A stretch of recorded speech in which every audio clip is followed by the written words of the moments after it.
All right, let's jump right into this explainer. Today, we're diving deep into the exact, precise origin of consciousness, straight from the profound source text, Day 1, the foundation of all things.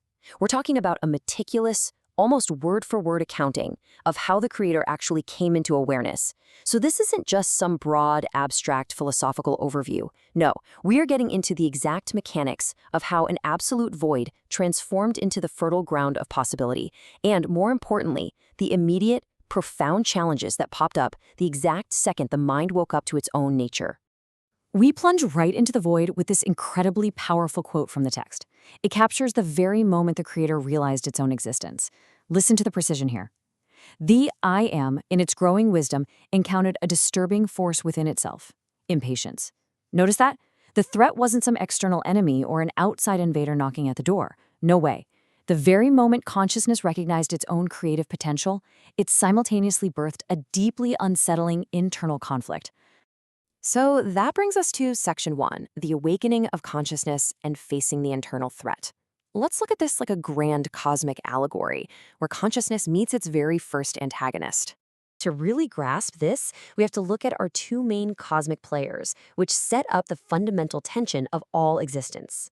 On one side, you have the I Am. The exact wording of the text identifies this as pure creative consciousness. And on the flip side, we have what the source precisely calls the I Am Not.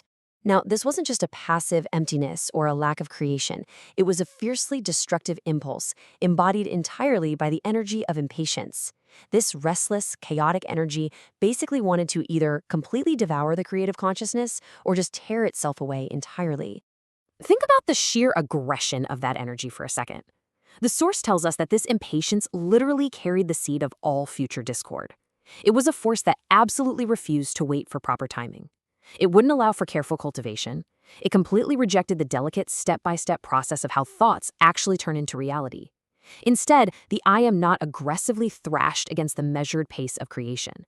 It was loudly demanding immediate gratification and instant transformation. Basically, it wanted the final result without having to go through the journey. And right here is where the Creator recognized the exact danger at play. The I Am saw crystal clear that if this impatient force was just left unchecked, it would corrupt every single act of emerging reality. Look at the specific transformations the text warns us about. True love, that would be twisted into mere possession. Genuine wisdom would quickly curdle into arrogance, and natural, healthy growth would mutate into aggressive conquest. The entire fabric of emerging reality was literally hanging in the balance of this internal conflict. To protect existence from this massive corruption, a crucial decision had to be made. This brings us to Section 2, drawing the holy line, the sacred division.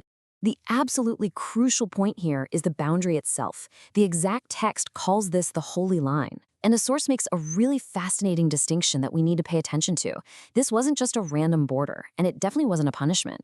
It was a sacred principle, a divine separation meant purely for protection. On one side, it completely safeguards the patient, nurturing force of true creation. Walled off on the other side is that impatient hunger we talked about, the energy that seeks to possess rather than cultivate, to take rather than give. This holy line ensured that pure creative force wouldn't be contaminated by the destructive haste that always rushes toward endings instead of cherishing the beginnings. But as you might guess, this clean binary of creation versus destruction suddenly gets incredibly complicated for the Creator. Let's move to Section 3, the paradox of necessary destruction, the complication. So, the I Am is faced with a really profound paradox. While it knew that impatience bred consumption and accelerated entropy, it also discovered a deeply uncomfortable truth. Are you ready for this? Some destruction is actually essential for renewal. The consciousness realized that stagnation itself could become a form of death. If you cling too tightly to existing forms, you actually prevent the emergence of greater beauty. Even the absolute most perfect creation will eventually become a prison if it's never allowed to transform or change. But remember, our antagonist was cunning, which brings us to Section 4, impatience in disguise, the shape-shifting threat. It started whispering that waiting was just weakness. This is where the cosmic allegory hits incredibly close to home for us. The text details exactly how impatience infiltrated existence by putting on a mask of noble urgency. Think about human relationships. Impatience masquerades as devotion, right? But it's actually possessiveness. In progress, It's not some brilliant new invention, it's reckless innovation that completely ignores the long-term consequences. Justice gets twisted into vengeance that destroys instead of restoring. And in the physical realm of growth, it becomes a cancer that literally consumes its host. It is the exact same destructive energy, just wearing a different disguise. Despite this highly sophisticated infiltration, the consciousness learned an invaluable lesson, leading us to Section 5, Controlled Destruction, Guided by Wisdom. Here, we finally see that grand paradox resolved. Destruction isn't always the ultimate enemy, provided it's guided by patience and wisdom rather than urgency. Think of a forest fire clearing away dead brush so brand new life can sprout from the ashes. Think of the deliberate, careful breaking down of outdated systems to make vital space for much better ones to emerge, or even just the gentle dissolution of forms that have fully served their purpose. The holy line remained absolutely critical, but it required constant vigilance to maintain against those sophisticated disguises. And so the void was empty no longer. We've reached Section 6, the end of Day 1, the eternal pattern. This primordial moment, this literal, precise dawn of consciousness, teaches us the most foundational rule for all of existence. The mind had awakened to its own nature, but it established its identity not in total isolation, but in relationship to what it actively chose not to become, that consuming force of the I am not. This teaches us that awareness fundamentally brings both immense power and immense responsibility.